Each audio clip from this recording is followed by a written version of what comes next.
Hello and welcome on Watches TV, and we have the pleasure of having Luca Soprana here in our club space in the old town of Geneva.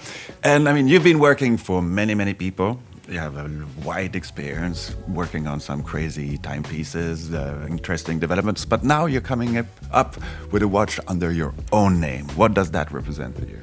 It is a big challenge, and for me, it's not really the challenge to get my name on the watch. It's really to get used to present me as a brand and to explain to the client what is my philosophy in the watches, because all this time I've been doing watches for others. So I always be doing something that it was not really what I want to do. It was what they've been asked to do. Yeah. And so, it's a very different approach. So what is the essence of your philosophy? The essence of my philosophy, we call it just watchmaking. So the idea is just focus of everything that is a watch and how a watch have to be, and that you must have nothing disturbing your view of the watch. So we go to the maximum of simplification. Every detail, it has to be just right. Well, we often say that simplicity is very complex to achieve. Yes, it's a huge work of removing things. Yeah. So there's really like you're cleaning your house and you try to get some kind of Swedish design interiors, minimalist. So you really have to have every detail very perfect and work on remove and hide and clean. So can you describe us a little bit this first initial timepiece of yours? Yeah, so it's a time-only watch. And the idea is really to have a watch that have the opportunity in its architecture to have the best of each finishing that we used. So we try to get a big barrel bridge to really enjoy the stripes.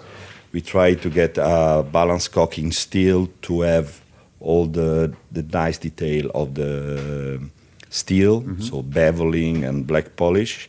And we try to get like massive screw with nice polished slot that are all aligned in the same direction, because we want the detail just to be right. And how do you produce these pieces then?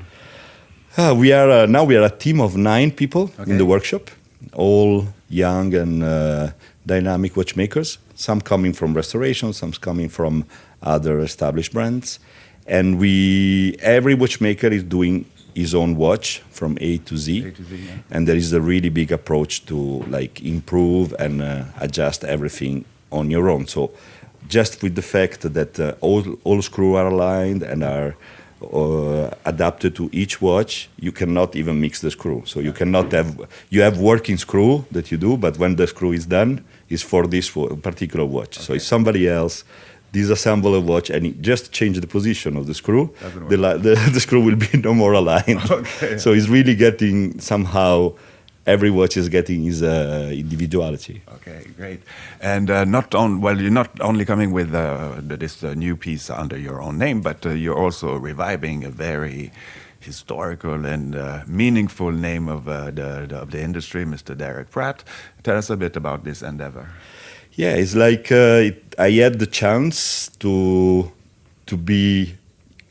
have the responsibility of to bring back. That's the correct word. The responsibility. Yes. To bring back the Derek name to the collector worlds. I mean, of course, there was always been a group of people that knew who Derek was.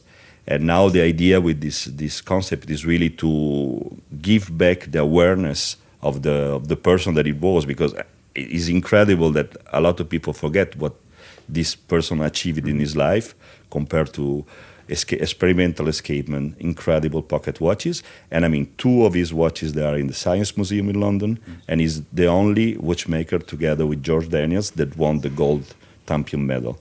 So he's an incredible person that was totally forgot. So I really got this kind of mission to bring back this name to the position that it need to be. And of course, for me, it was incredible stress to try to make something that is at the level where Derek was doing. And I think seeing how was the reaction of the family and the reaction of the clients, it looked like we succeeded anyway.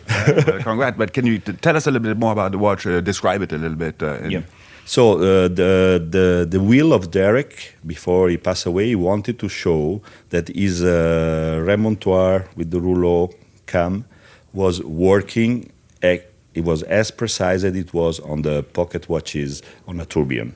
So the idea is like, okay, we make this remontoire and this solution in the escapement stationary on a wristwatch, and we show that it's going to be exactly as effective as it is on my tourbillons. And actually was the case.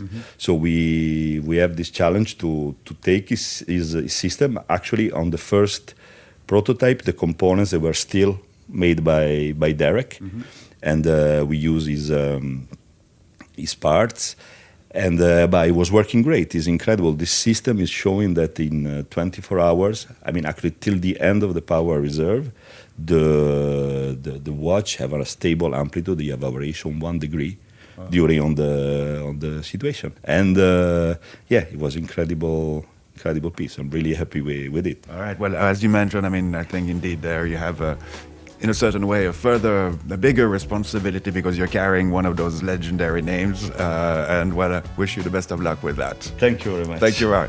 Bye. Bye. Thank you so much.